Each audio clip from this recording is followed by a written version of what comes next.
Good morning, everybody. Welcome to the Beauty Business Skin Tips Saturday Live. Today, I'm going to be talking to you about how stress can affect the skin. We see that all the time in the beauty business when we have clients come in and with various skin conditions. And stress is very evident in the skin. We can actually tell the skin is stressed and the person is stressed just by looking at the skin. So let's talk about how stress affects the body, and then what kind of skin conditions can be caused by stress, and then also what you can do about it. So some tips to help you manage stress and deal with it. So when we have somebody come in and we see that they have a stressed skin, there are a number of things that show as stress. First of all, the skin can look dull. It just looks exhausted. It looks tired.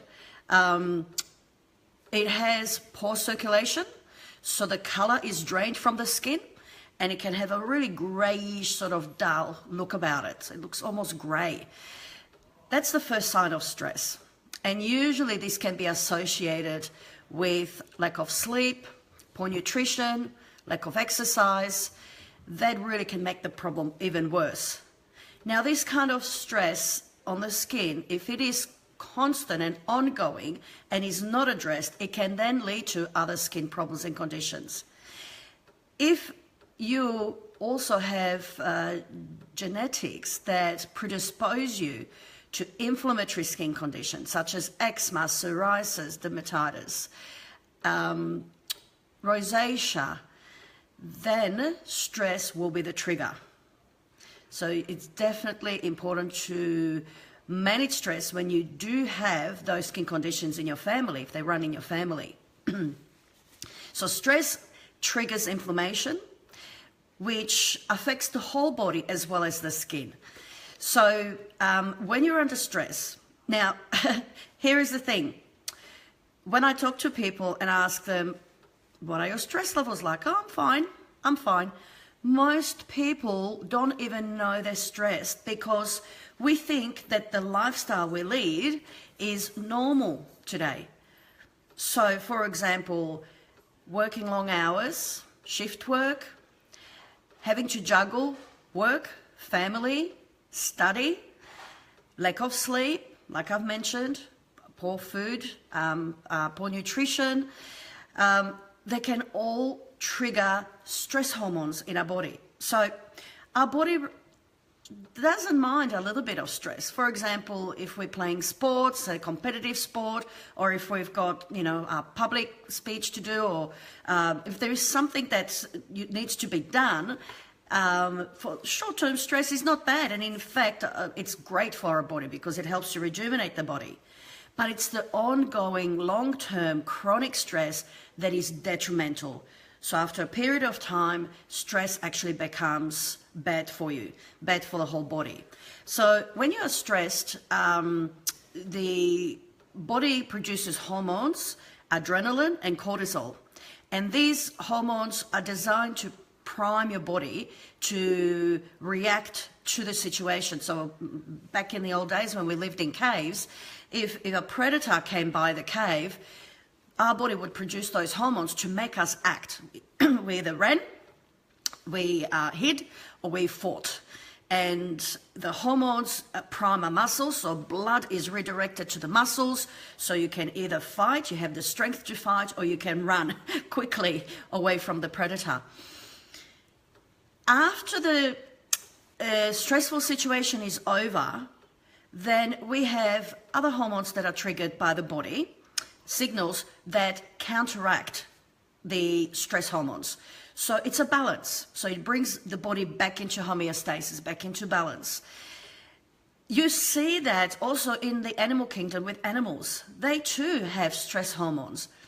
And then you see when the situation is over how they relax. I've got 2 dogs and they'll hear somebody outside, they'll get all primed for fight. So they'll get really active and they'll run to the source where they heard it. They'll start barking and they'll be all agitated and ready to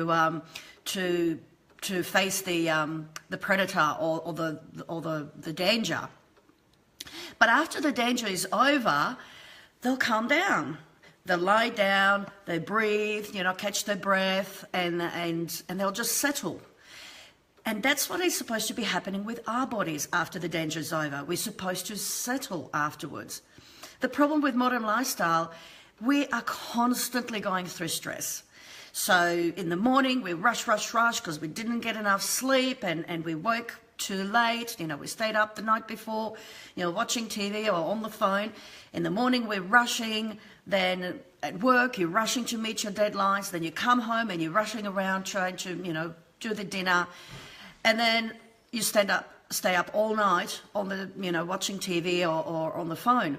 Now, all that triggers stress hormones in your body.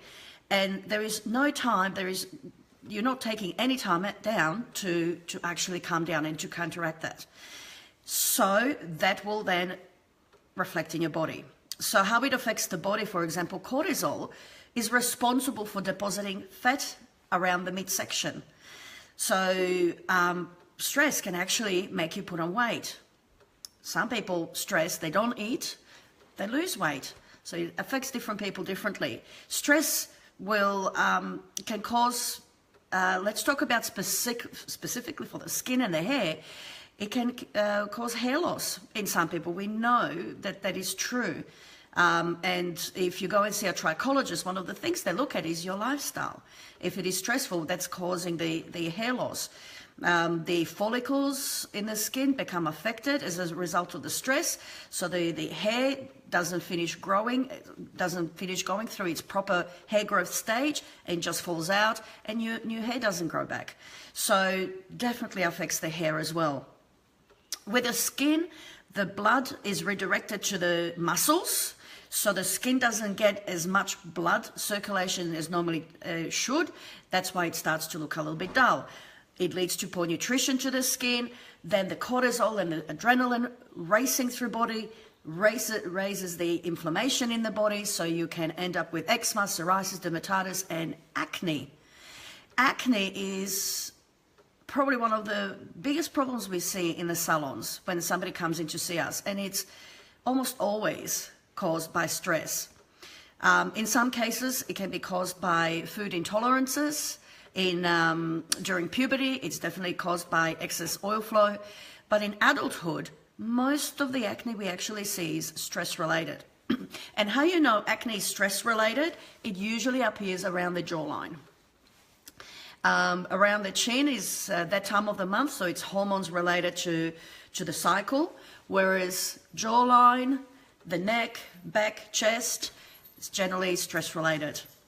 If you get acne around the cheeks, it could be more digestion.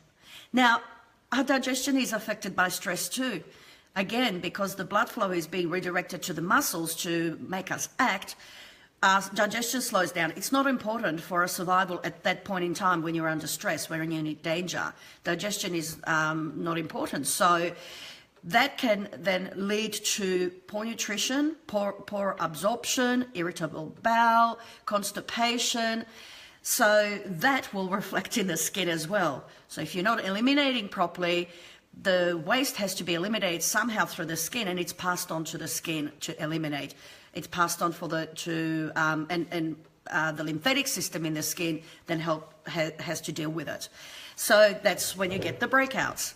So even if it's a digestive problem, it can be related because your digestion is poor because of the stress. So stress has many effects on the skin, and not only the inflammatory conditions we talked about and acne, but aging. Stress does accelerate aging, and how that's related is the inflammation that is stimulated as a result of the hormones, the stress hormones circulating through the body. The raised inflammation causes a cascading effect in the skin that triggers more free radical damage, which breaks down collagen and elastin in the skin, so you get wrinkles and saggy skin sooner. Now, I was also listening to a dermatologist talk about stress, and he found from his personal experience that stress could even potentially lead to skin cancers. And again, because stress is related, or the skin cancer is related to stress, because of the inflammation, raised inflammation in the body, and that lowers immunity. So then we are predisposed to diseases and disorders, including potentially skin cancers as well. Now we know within our body, how stress affects our body. It affects the heart, it affects the kidneys, it affects the liver, it affects the brain. I was reading about how stress affects the brain. It can actually make the brain shrink, and it causes long-term stress, causes the synaptic connections between the neurons in the brain to be blocked. So you get foggy thinking, your memory starts to go, you keep losing things. So, long-term effects of stress, you can't think straight, and your memory is affected as well. So stress is a huge thing, and it's an epidemic in our lifestyle, in our modern lifestyle. But in regards to skincare, we see that all the time. So how can you manage stress? So I've got a few tips for you here. So let's talk about just some simple things. For example, laughing. It's one of the best stress relievers. It releases tense muscles. It pumps happy hormones through the body, which counteracts stress hormones. When you laugh, especially a deep belly laugh, it pumps the lymphatics. It's the best lymphatic pump, a good deep belly laugh. So people who laughed often have raised immune system, so they have very good immunity. They're less likely to get sick, and that's because they've got really good lymphatic system, lymphatic flow through laughter. So spending time with your friends and having a laugh, or if you want something quick, jump on YouTube videos and watch funny movies. I like watching Ellen DeGeneres. She's so funny. So if I need a bit of a relaxing time, I'll just tune in and watch something funny on YouTube, or watch a nice funny movie. Music, listening to relaxing music, or your favorite music. I know when I'm driving and sometimes, being stressed and stuck in traffic, I go, I'll just put my favorite music on. So, and I like really good upbeat, that gets me all relaxed and excited. Now, if on the other hand you're at home, you'll probably want to put something nice and mellow and relaxing, meditation kind of music to relax. Massage is really good for relieving stress. And we're taught that as mothers, when our children and babies, when our babies are born, that giving our children regular massage is really good for their health. It boosts the immune system, and it relieves stress. The happier babies, they cry less often as well.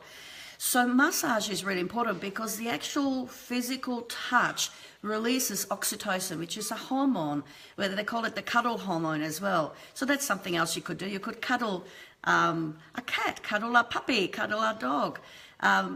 Studies actually show people who own pets, who have pets, and regularly interact with them, they're less stressed. People are less stressed. There's even studies showing that they're less likely to get stress-related diseases, disorders like heart attacks and strokes and so on. So cuddling or having a regular massage is really good for managing stress.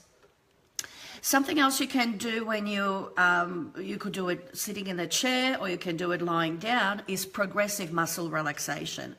So you go through your whole body. You start with your toes. So to do progressive muscle relaxation, you close your eyes, you take some deep breaths, and then you tense your toes and release, then progressively work through the rest of your body. So you work on your calves, tense and release, then your upper legs, your hamstrings, tense and release. Then you go into your abdominal muscles, tense and release. So you slowly do that through the whole body. It's called progressive muscle relaxation, and it's really, really effective for releasing muscle tension.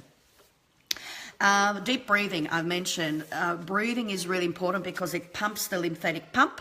The diaphragm is one of the most, the biggest muscle in your abdominal area that pumps the lymphatics. So deep breathing is really important because when we are stressed, we tend to breathe shallow and fast. Again, that's primed us to take action. So to counteract that, you need to get yourself to just take a deep breath, count to 5, and then exhale, counting to 5, and do that 3 or 4 times.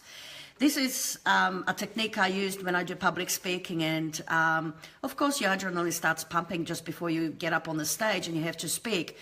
And just closing my eyes and breathing 3 or 4 times deeply will help to relax so that I'm more relaxed when I go on stage. Aromatherapy, it's making a huge comeback, which is really interesting. And I have a feeling it's something to do with the stressful lifestyle we lead, particularly in the cities. We live in concrete cities where we don't get out too much into the nature, and it affects the body. So aromatherapy will help to bring you back to nature, because aromatherapy is based on essential oils extracted from plants, herbs, flowers, trees, shrubs, etc. There's probably over 2,000 different types of essential oils. And aromatherapy can be used either by direct application to the skin in a carrier oil. So you can mix a few drops of your favorite aromatherapy oil in a carrier oil, such as grapeseed oil or apricot kernel oil, and massage it into the skin. Or it can be used in a bath, and baths are very relaxing, especially a lovely warm bath with a few drops of your essential oils such as lavender, chamomile, or orange is very relaxing. Or you could burn the essential oils in oil burners, so it disperses through the house and creates a really relaxing atmosphere.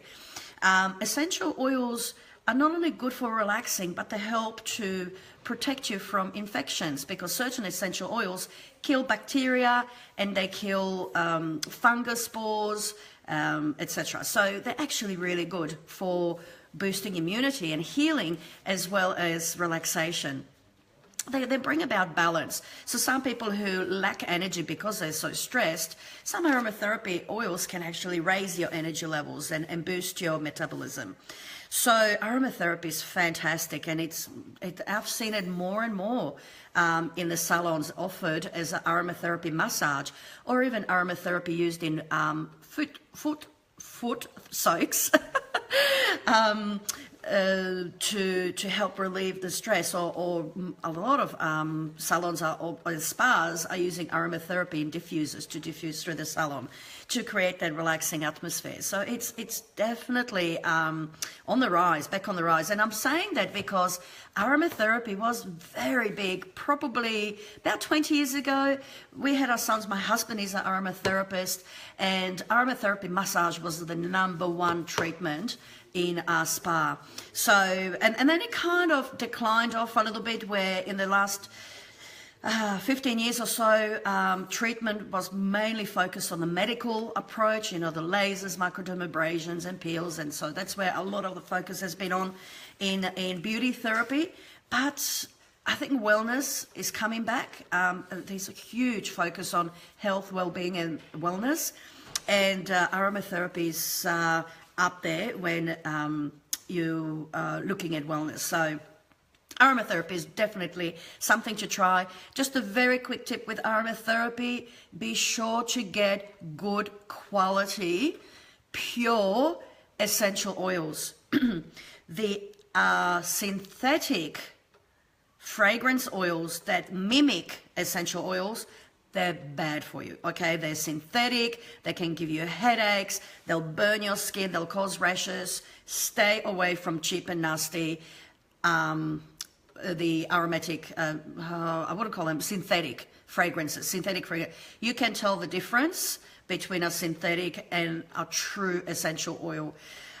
So there's one tip. Make sure you, and the cost will tell you whether it's synthetic or not, and also it'll tell you on the back of the label whether it's a synthetic fragrance. Usually synthetic oils sell for a couple $, for a bottle, whereas a true essential oils can sell anything from $20 to $40 to $60 for a pure essential oil. And it's a good investment because it's natural, it's medicinal, it's great for your body, your mind, well-being, and you use only small amounts. That's the tip with aromatherapy: less is more. Now, I will do another video with my husband on aromatherapy in the near future, but we'll be posting that video on our group. So if you want to join the group, the Beauty Business Students group, I'll pop the link below after the video. And if you want to learn more about aromatherapy, we're actually working on a good instructional video on that. So other things to do when you're dealing with stress, when you want to manage stress, go out into the nature. We human beings are designed to be in touch with nature. There is nothing like taking a walk on the beach, nothing like taking a walk in the garden. So just getting out there and having a walk and breathing in some fresh air, getting a little bit of sun on your skin, looking at nature, looking at water and plants stimulates happy hormones in our brains. It relaxes us. So if you're stressed and you lack of energy, the best thing, probably the hardest thing, but the best thing you can do is go out and take a walk in nature. You know, take your shoes off and run your feet through the grass, walk on the beach. It's just deep breathing on the beach, breathing in the salty air will help to purify your mind and body. It's beautiful. So get out there and enjoy the nature. Like I said, we live in concrete cities, and we're indoors most of the time. We were not like this even, 100 years ago. People worked, but were outdoors, whereas we, indoors and on the computers and surrounded by technology and Wi-Fi. So it's important to balance it out. Meditation. Last weekend, I didn't have one of these live talks because I went to a conference. And it was a 3-day conference. We talked about health, well-being, particularly how to manage stress, how to help people with that have gone through trauma. So I learned some techniques in meditation as well. It was amazing. I've loved meditation. It's when you get it right, it is the most refreshing, rejuvenating, healing thing you can do. It is hard at first because learning to switch off can be difficult, but I've developed some techniques that help me get into the meditative state straight away. I can do it pretty quickly now, and it's just practice. It's like with anything.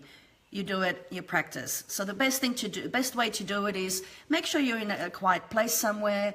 I like to create a nice atmosphere. I put a candle on. I might burn some essential oils or incense. And you put some nice meditative music on, and I like to sit on a chair. I don't handle sitting on the ground very well anymore. So I sit on a chair, my feet on the ground, my hands on my legs, and sit up straight and just close your eyes. And you can do progressive muscle relaxation just to relax you first of all. But what I like to visualize to get me to switch my mind off, so I'm not thinking thoughts and thinking about, the work that needs to be done, the housework or the computer work I need to do, or, the people I need to see and speak to totally switch from all these thoughts that keep coming in.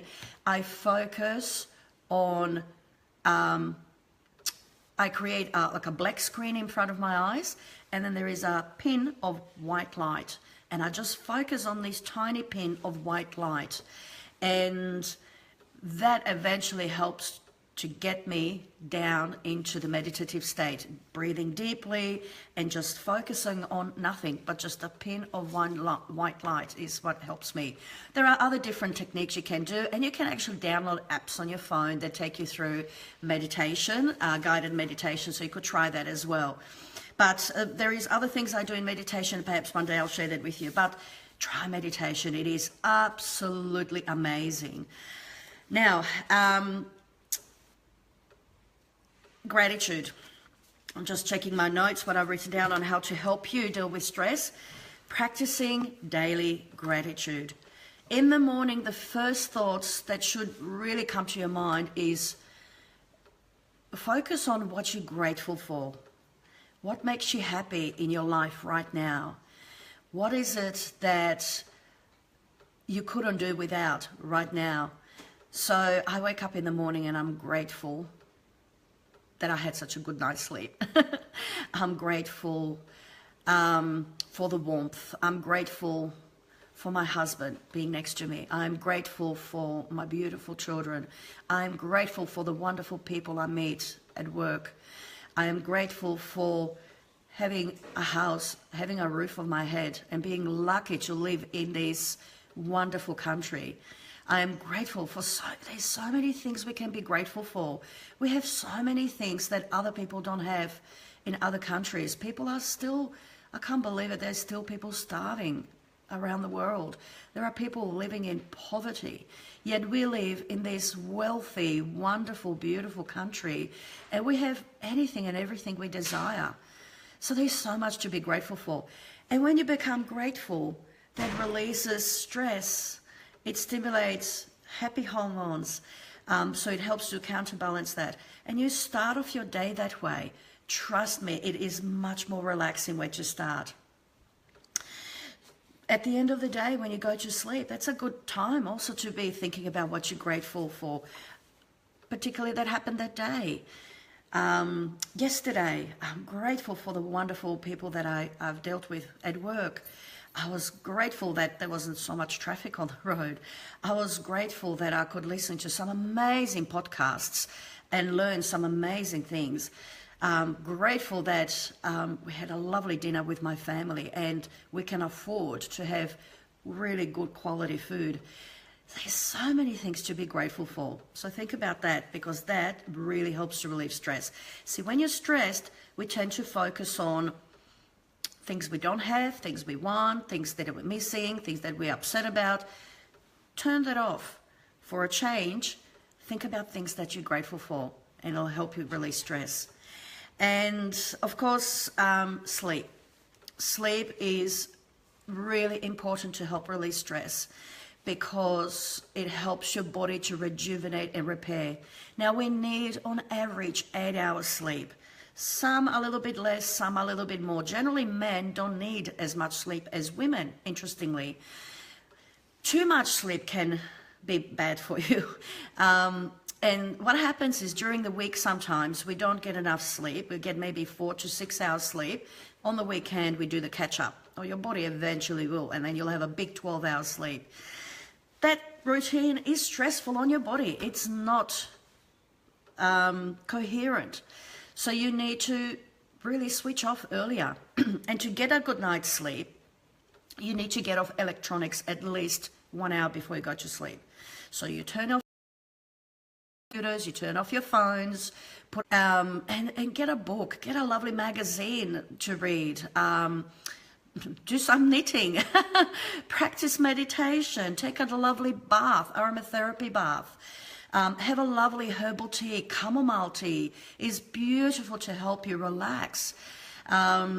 So switch off at least an hour before you go to sleep, and go to sleep on time. So, you know, if you're getting up at 6, you need to be in bed by 10. 10, 11, 12, 1, 2, 3, 4, 5, 6. There you go.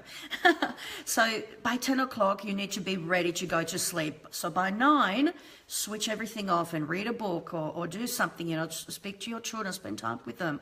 But don't do anything too stimulating. So don't go into a big, heavy discussion about something. You want to create a relaxing atmosphere. Put the candles on, put the incense on, or the aromatherapy oils on to create a lovely, relaxing atmosphere. Stay away from alcohol. Drink water or herbal teas at night. Don't drink caffeinated herbal teas such as green tea. Green tea is great in the morning. It helps to detox your liver and detox your body. But at night, chamomile tea is something that will help you to relax with a dash of honey. Lovely and soothing and relaxing. So today we discussed some tips on how to help you manage stress, because yes, stress does show on the skin, and we as beauty therapists see it. We can read your lifestyle in your skin. There you go. So if you have any questions, and if you'd like to know more, join my group, the Beauty Business Students Group. I'll pop a link below.